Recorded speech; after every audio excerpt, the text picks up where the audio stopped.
शुरुआत करते हैं क्योंकि एक बार फिर से इंसानियत हार गई और एक बार फिर से भरोसे का कत्ल हुआ और एक बार फिर कट्टरता ने एक मां की गोद को उजाड़ दिया है। 17 साल, जी हां, महज 17 साल की उम्र, जिस उम्र में बच्चे सपने देखते हैं, ख्वाब देखते हैं, जिस उम्र में माता पिता अपने बच्चों के भविष्य की तस्वीर को गढ़ते हैं और जिस उम्र में दोस्ती सबसे खूबसूरत, सबसे नायाब रिश्ता लगता है, उसी उम्र में एक उभरते हुए सूरज यानी सूर्या नाम के एक नाबालिग को मौत दे दी गई और मौत भी ऐसी जिसे सुनकर रूह कांप उठे। इसी देश की एक मां झकझोर कर सभी से यह पूछ रही है कि उसके बेटे का क्या कसूर था। वो बेसुध है और सिर्फ एक मांग कर रही है कि जिसने उसके कलेजे के टुकड़े को उससे छीना, क्या हमारा लॉ और लीगल सिस्टम उन राक्षसों को नरक का रास्ता दिखाएगा जो वो डिजर्व करते हैं। इन क्रिमिनल्स के लिए नरक के अलावा शायद ही कोई और जगह हो जो उनके हीनियस क्राइम के लिहाज से उनके लिए सबसे मुफीद जगह। जब कोई मां अपने उस बच्चे का शव देखती है जिसको पालने के लिए उसने अपनी जिंदगी के 17 साल खर्च किए, तो आप सोच भी नहीं सकते कि उसके दिल पर क्या गुजरती हो। अब मृतक सूर्य की मां ने सूबे के मुख्यमंत्री योगी आदित्यनाथ से असद के घर पर बुलडोजर एक्शन के साथ साथ उसके एनकाउंटर की मांग की। ईद का बहाना लेके मेरे बच्चे को बुलाया और मेरे बच्चे से कहा कि तुमने बकरा काटते हुए देखा? उसने कही नहीं। कि चलो आप तुम्हें बकरा काट के दिखाते हैं। दो लड़के ने मेरे बच्चे के हाथ पकड़े और सर, एक असद नाम का जो लड़का है उसने चाकू भोंक के मेरे बच्चे की ऐसा चाकू भोंका कि मेरे बच्चे की पूरी आंतें, लिवर वगैरह सारा डैमेज कर दिया। दरअसल उत्तर प्रदेश में गाजियाबाद के खोड़ा थाना क्षेत्र में 17 साल के नाबालिग सूर्या के मर्डर से पूरे देश में आक्रोश है। सूर्या की हत्या 28 मई यानी बकरीद के दिन उसी के पुराने दोस्तों ने निर्मम तरीके से कर दी। सूर्या के एक साथी ने यह जानकारी दी कि उसे असद नाम के लड़के ने बुलाया और सूर्या जैसे ही गली में पहुंचा उस पर एक साथ कई लड़कों ने हमला कर दिया। अचानक से हुए इस हमले से सूर्या संभल नहीं पाया और जब तक उसे अस्पताल पहुंचाया गया उसकी मौत हो गई। ये है वो तस्वीरें। पहले तो परिवार ने फ्यूनरल से, अंतिम संस्कार से इनकार कर दिया, लेकिन बाद में वो इसके लिए राजी भी हो गए। मामले की जांच जारी है। हत्या करने वाले आरोपी असद के बारे में जानकारी आई कि वो 8वीं पास है और 8वीं के बाद उसने पढ़ाई छोड़ दी। असद के पिता कारपेंटर हैं, वहीं पर यह काम करता था। अब इस घटना के बाद ये सवाल उठ रहे हैं कि क्या असद और सूर्या की पहले से कोई रंजिश थी? असद ने किस वजह से सूर्या पर चाकू से हमला किया? पुलिस इन सभी सवालों की गुत्थी को सुलझाने की कोशिश कर रही है। इस केस में कुछ आरोपी गिरफ्तार किए जा चुके हैं जबकि असद अब भी फरार है।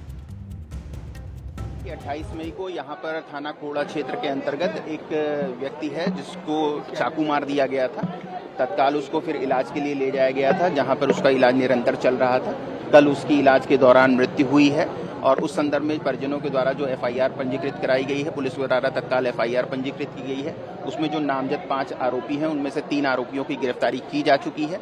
शव का पोस्टमार्टम हो गया है। शव जैसा कि अभी आप देख रहे हैं परिवारजनों को सुपुर्द किया गया है। वो उसके जो अंतिम संस्कार की जो रिचुअल्स हैं उसको वो आगे बढ़ा रहे हैं और इसमें पुलिस के द्वारा कठोर कार्रवाई की जा रही है। देखिए, मर्डर के पीछे जो कारण सामने आया है, ये लोग पहले से ही परिचित थे, दोस्त थे और बाइक चलाने को लेकर इनके बीच कोई विवाद की स्थिति बनी थी जिसमें आवेश में आकर उसने चाकू से हमला किया था। नहीं, ये प्री प्लानिंग नहीं, ये एक तरीके से आवेश में आके इस तरह की घटना हुई है। ये लोग पहले से पूर्व परिचित भी है, जैसा कि मैंने बताया है आपको।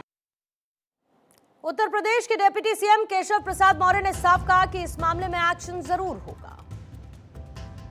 यारा कोई भी हो, वो बख्शा नहीं जाएगा, उसको खोज निकाला जाएगा और हत्या करने वाले को फांसी पर चढ़ाने के लिए जो कार्रवाई होती है कानूनी, वो कानूनी कार्रवाई की जाएगी। सरकार कानून व्यवस्था को लेकर के बहुत गंभीर है और जिन लोगों ने ऐसा अपराध किया उनके खिलाफ कठोर से कठोर कानूनी कार्रवाई की जाए। आज जानकारी मिली है, वो दुखद घटना हो गई। एक घर का एक जो चिराग था, 17 साल की उम्र में किसी की इस प्रकार से निर्ममता से हत्या करना, यह निश्चित तौर से जो मन में जहर भरा हुआ है वही उन्होंने हत्या के रूप में निकाला है और उसके लिए जो दोषी होंगे कार्रवाई। इस हत्या के बाद आज देश पूछ रहा है कि आखिर 17 साल के सूर्या का कसूर क्या था। क्या उसका जुर्म सिर्फ इतना था कि उसने अपने कुछ दोस्तों पर भरोसा किया? क्या उसका कसूर सिर्फ इतना था कि उसने दोस्ती निभाई? या उसकी गलती सिर्फ इतनी थी कि वो इन दरिंदों के बीच चला गया जिनके दिलों में इंसानियत नहीं बल्कि नफरत और कट्टरता पल रही थी। कहा यह जाता है कि बकरीद कुर्बानी का पर्व है, त्याग का पर्व है, भाईचारे का पर्व है, मोहब्बत का पर्व है। लेकिन अगर उसी दिन एक युवक को यह कहकर मौत के घाट उतार दिया जाए कि आ तुझे दिखाते हलाल कैसे करते हैं, तो फिर सवाल सिर्फ हत्या का नहीं रह जाता। फिर सवाल उस सोच का है जो इंसान को इंसान समझने से इनकार कर देती है। आखिर ये कैसी मानसिकता है, कैसा जहर है, कौन सी शिक्षा है, कौन सी सोच है जो एक 17 साल के नाबालिग को इंसान नहीं बल्कि शिकार की तरह देखती है। आज देश को सच बोलना होगा, क्योंकि हर बार हम घटना पर बात करते हैं लेकिन सोच पर बात करने से पीछे हट जाते हैं। हर बार हम अपराधी पर चर्चा करते हैं लेकिन कट्टरता पर चुप्पी साध देते हैं। हर बार हम गिरफ्तारी की खबर चलाते हैं लेकिन ये नहीं पूछते कि आखिर दिमाग में नफरत का ये बारूद भर कौन रहा है। वो कौन से लोग हैं जो युवाओं को इंसानियत नहीं बल्कि नफरत सिखा रहे हैं। सवाल ये भी कि कौन है वो लोग जो दोस्ती से ज्यादा पहचान की पॉलिटिक्स सिखा रहा है। आखिर वो कौन लोग हैं जो बच्चों को यकीन दिला रहे हैं कि सामने वाला इंसान नहीं बल्कि दुश्मन। आज ये सारे सवाल पूछना इसीलिए जरूरी है क्योंकि अगर हमने ये सवाल नहीं पूछे तो सूर्या आखिरी नहीं होगा। यानी फिर से कोई मां रोएगी, कोई बहन बिलखेगी और कोई और घर का चिराग बुझ जाएगा। ये सिलसिला आखिर थमेगा कब? और सबसे बड़ा सवाल ये है कि आज गंगा जमुनी तहजीब के झंडाबरदार कहां पर हैं?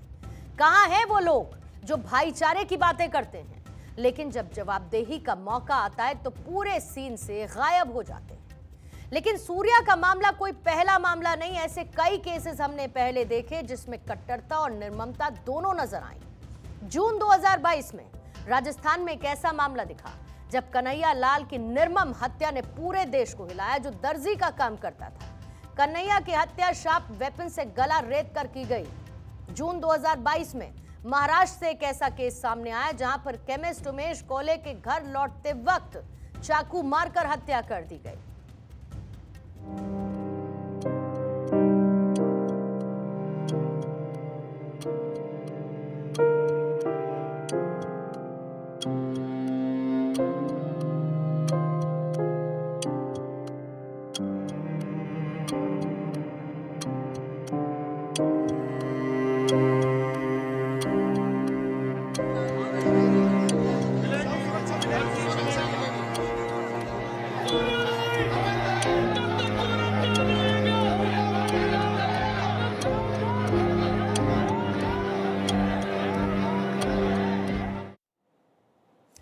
आज भाईचारे की बातें करने वाले कहां पर खड़े हैं? आज वो लोग कहां पर हैं जो हर मन से मोहब्बत और अमन की नसीहत देते हैं? क्या उनकी कोई जिम्मेदारी नहीं बनती कि वो खुलकर कहें कि ऐसी सोच का कोई धर्म नहीं, ऐसी सोच सिर्फ अपराध है, ऐसी सोच सिर्फ हैवानियत है और ऐसी सोच सिर्फ आतंक है? क्योंकि अगर कट्टरता के बारे में बोलने से डर लगे तो समझ लीजिए कि बीमारी बहुत गहरी हो चुकी है।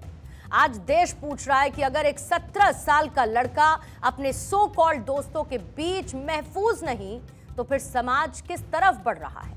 अगर दोस्ती के नाम पर मौत मिलने लगे तो फिर भरोसा किस पर किया जाए?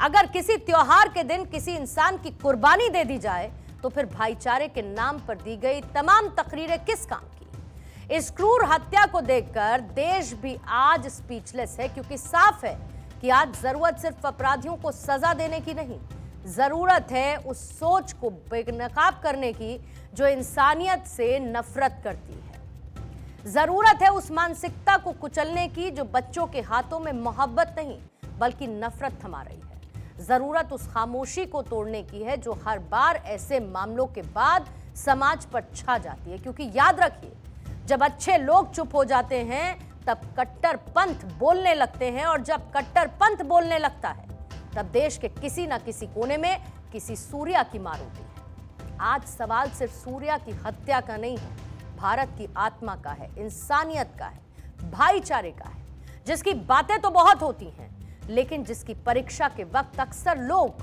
खामोश हो जाते हैं। आज देश ये जरूर जानना चाहता है कि आखिर कब तक कट्टरता इंसानियत की गर्दन पर चाकू रेतती रहेगी, आखिर कब तक माएं अपने बच्चों की लाशें उठाती रहेंगी और आखिर कब तक समाज यूं ही खामोश रहेगा।